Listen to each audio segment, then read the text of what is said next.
bata na yung mga nababasa mo ba yun yung mga suicide apps sila? Ay, oo, yung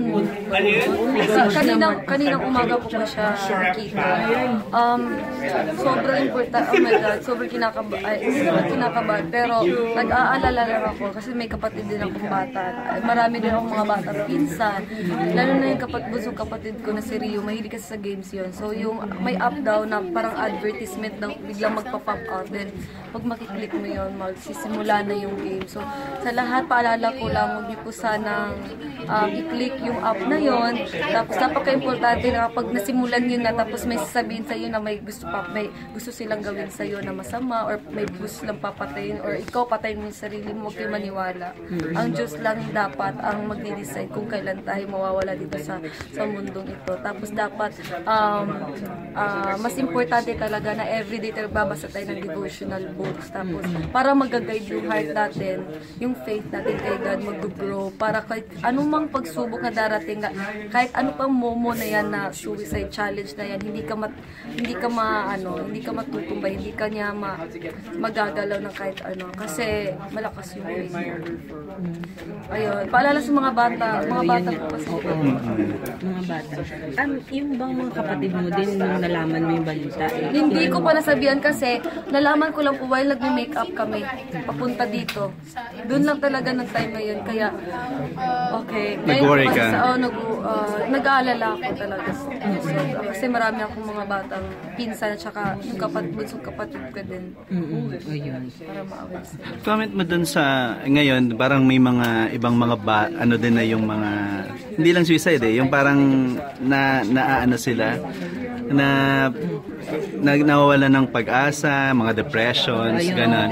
Pag-asa, depression. Ikaw, how you handle? Siguro ikaw din dumating ka sa mga gano'n, di ba? Sobra po. Lalo na yung time na audition ako ng audition para lang mapasok ko ng PBB o kahit anumang show sa ABS o sa industriya ng showbiz. Siguro dumating sa punto na talagang suko na ako. Pero ganun pa man, kapag darating yung panahon na kapag pasuko ka na, tapos nasimulan mo na, lagi mo tatandaan, babalik ka lang kung paano mo nasimulan niya at bakit andyan ka na kalayo at konti-konti na lang at maaabot mo na siya. Tsaka kapag susuko, andyan ka na, nasimulan mo na. Sa mga hopeless naman, tsaka hindi nasimulan, mas maganda kapag hindi lang yung isang goal natin. Marami tayong goal sa buhay kasi hindi naman natin alam kung para sa atin talaga to. Para kunwari hindi siya para sa atin, hindi talaga binigay yung tadhana sa'yo, yung goal, yung isang goal, at least marami ka pang mga baon. Hindi ka masyadong tulad ng title ng song mo, no? Kakayani. Oo, kakayani. Kinaya po, nairaos. May mga bagay ba sa buhay mo na hindi mo kinaya, pero pinilit mo kayanin because... Yung namatay yung lolo ko, yun yung pinakamasakit na naranasan ko sa buhay ko kasi sa reality show ng PBB, siya naman, yung lolo ko yung dahilan kung bakit ako, yung papa Chu yung dahilan kung bakit ako nandun, kung bakit ako pumasok dahil sa kanya, tapos nawalan yung purpose ko. Pero parang, hindi ka kakayanin ko ba? Pero, ganun pa man, nahanapan ko siya ng ibang purpose. Yun yung mga natira sa buhay ko. Marami pa kasi akong pamilya, kaya isa lang naman ang nawala. So, hindi ibig sabihin yung katapusan na ng mundo. Marami pa rin ako. Naging emotional ka kanina, May, dun sa sabi mo, istorya ng lola mo, yung parang MTV niyang dalawa. Parang pakikwento yun. Sa pamilya namin kasi sila yung talagang may forever. Kaya talagang naniniwala ako sa forever. Kapag ligawan or may mangliligaw sa akin, talagang matagal na proseso hanggang sa suko na lang yung lalaki. Hanggang sa mawawala na lang. Ayun, talagang ako, para sobrang pinaglalaban ko yung may forever. Humuhugot ako dun kasi naniwala ako dahil dun ako lumaki sa lolo't lola ko na may forever sila. Sobrang sakit lang. Ayun lang, nasaktan ako, naalala ko lang na yung nagsasama pa sila. Tapos, alam ko kasi yung love story nila. Kaya naalala ko dun sa kakayanin. Kaya nire-relate ko sa kanila kasi yung lola ko yung pinili ng lolo ko. Tsaka maganda pa yun yung kalaban ng lola ko. Ako daw yun eh. Oo, tapos sabi ng lola ko, hindi ko nga alam, pila. Sa inyo ni Edward, dumating ba sa point na sinabi niyo sa isa sa nakakayanin natin to, Dong? May mga ganun. Ano yung pagsubok na yun? Every time na naman naghihirapan kami, lagi namin sinasabi, kaya natin to. Kasi maraming mga taong gutom na mangarap sa kung anong meron tayo ngayon. Kaya dapat lagi tayo magpasalamat, ganun. Tapos babalik tayo sa kung saan tayo galing. Ganun lang, paulit-ulit lang yun. Tapos kapag may problema ulit, ganun pa rin gagawin natin. Minsan palaki-palaki kasi yan. Kaya pinapalaki ni God kasi alam niya, kaya mo. Paano mo binabattle yung nervyos? Tsaka yung, di ba, sabi mo nga sa mga ginagawa mo recently, nakaka-nervyos. Hindi lang nervous, may halong pressure pa. Okay. Na-handle. Lagi mo lang tatandaan kung ano talaga yung purpose mo, kung bakit ka pumasok dito. Bakit model? Bawa yung modeling po, yung showbiz. Ayun, lagi mo tatandaan kung ano yung purpose mo. Tapos, kung saan na lang siya. May marami nagsasabi kasi na parang nabago daw kasi yung line ng iyong career. Kasi una parang you're a comedian, parang ganyan. Tapos ngayon parang pinapasok mo na yung modeling na parang nataliwas na yun. Ano masasabi mo doon? Feeling ko lang, kasi content na ako sa kung anong meron dito sa showbiz. So malaking blessing na to. Tapos satisfied na ako kung anong meron dito. Kaya ito yung priority ko talaga. Pero yung pagmamodeling, yung opportunity gano'n, minsan-minsan lang yun. Bali, bonus lang yun sa buhay ko. Pero hindi talaga yung priority ko. So kung papipiliin ka, actress or parang modeling, ano yung pipiliin mo? Kung meron ka isang choice na tatahakin? Sa ngayon, priority ko talaga pagiging actress. Yung modeling, bonus lang yan. Kapag may opportunity, i-invite lang. Hindi naman habang buhay. Invitation, isang araw lang naman. Kailangan naman tanggihan mo, di ba? Hindi ka ba nagdalang isip na rumampa doon? Kasi mamaya mabash ka na naman. Yung tulad na nangyari. Na parang sinabi nila na, ayan, parang, ikaw pa yung unang rumampa, di ba? Tapos the rest, si Catriona ang huli. Parang kasi ganyan. as long as po na talagang gusto nila na gagawin ko, tapos ginagalingan ko naman po pag kapag may mga opportunity gano'n. Pahago lang man.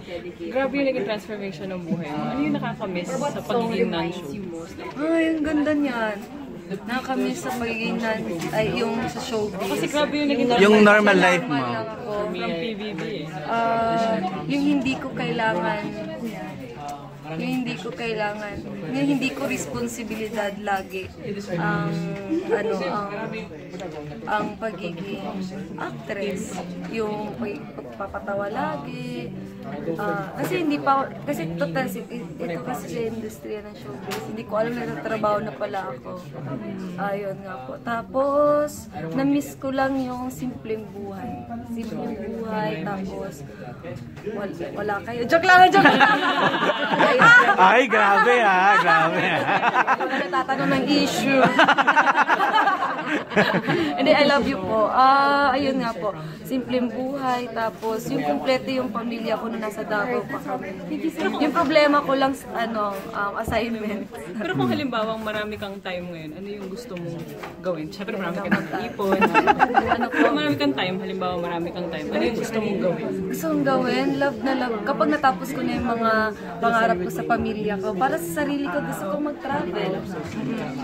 Kasi minsan-minsan lang naman. Dream destination? Dream destination, marami. Ang pinaka talaga, Australia. Tapos Australia, Bakit New York, Australia? Korea, Japan, tapos Italy, tapos Paris. Ang dami. Oo, ang dami. Bakit Australia? Yun yung pinakagusto ko kasi nandun, gusto ko mag-church doon. Yung Hillsong family. May dumating ba sa point that na wanna give up? Parang gusto mo kasi sobrang pagod, sobrang dami ng schedule, parang gusto mo magpahinga. May ganyan ba? Dumating sa point? Or parang, ano yung pinaghugutan mo para ituloy? Hindi pa naman. Pagod lang, pero never pa ako nag-give up. Pagod lang. Ano lang, last na lang, yung sabi mo doon sa backstage, di ba? Na parang doon sa kay Pia.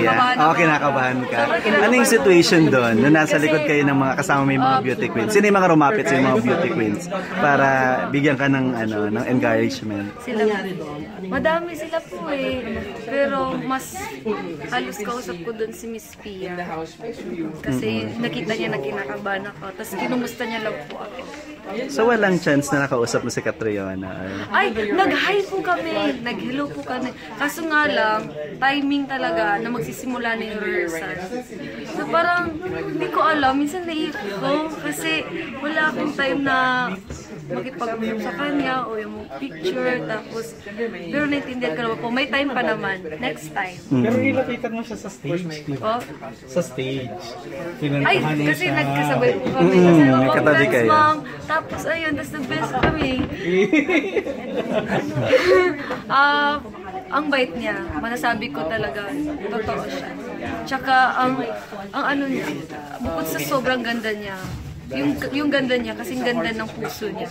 Correct. Salamat. Congrats. Thank you.